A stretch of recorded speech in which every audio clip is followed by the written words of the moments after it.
अंश और राही में हो गई है फाइट और माही देने वाली है गौतम गांधी को डिवोर्स। अनुपमा के समझाने के बाद भी परिवार में से कोई भी अनुपमा की बात समझने की कोशिश नहीं कर रहा है।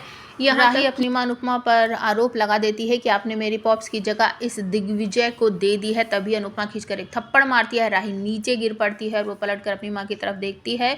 इससे पहले बहुत सारे आरोप वो अपनी मां पर लगा रही होती है तो अंश उसे रोकता है। माही भी उसे रोकती है कि आप ऐसा नहीं कर सकती, अनुमा को आप इस तरीके से नहीं बोल सकती। ये अटेंशन पाने वाला जो वर्ड है ना वो अनुमा पे सूट नहीं करता, ये मुझ पर और पाखी दी पर सूट करता है। पाखी कहती देख देख तू अपने बारे में बोल, जो कुछ भी बोलना है, मुझको मत घसीट इस पछेड़े में। तो बाबूजी कहते हैं अच्छा क्या ये बात इसने कोई गलत बोली है क्या? अगर गलत बोली है तो तू बोल, सच बोला है ना उसने, तो चुपचाप अपनी जगह पर खड़ी रहे।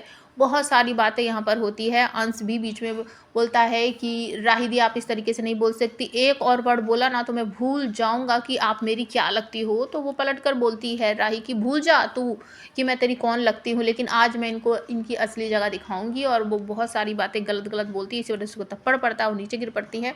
सभी लोग चौंक जाते हैं और बीच में श्रुति भी बोलती है कि आप इस तरीके से नहीं कर सकती, मेरी राही पर हाथ नहीं उठा सकती। और प्रेम भी आकर कहता है कि आपने ये बहुत गलत किया है और मैं जानता हूँ कि आप मुझे चिढ़ाने के लिए सब कुछ कर रही हैं, लेकिन ये समझ लीजिए कि अब मैं पहले वाला प्रेम नहीं हूँ। मैं अब आपको हरा दूंगा, आप मेरे सामने टिक नहीं पाओगी। आपने मेरा सपना चूर चूर कर दिया है ना, तो मैं आपका सपना चूर चूर कर दूंगा। बहुत सारी बातें होती है। उसके बाद बीच में ख्याति पड़ती है और कहती है कि अगर तुम जैसे बच्चे होते हैं ना और अपनी माँ की इस तरीके से बेइज्जती करते हैं तो तुम दोनों मुझे माँ कहना बंद कर दो। मुझे नहीं ज़रूरत है ऐसे बच्चों की जो अपनी माँ की इस तरीके से बेइज्जती करते हैं। तो राही कहती है हम क्यों बंद कर दें, हम तो नहीं बंद करेंगे।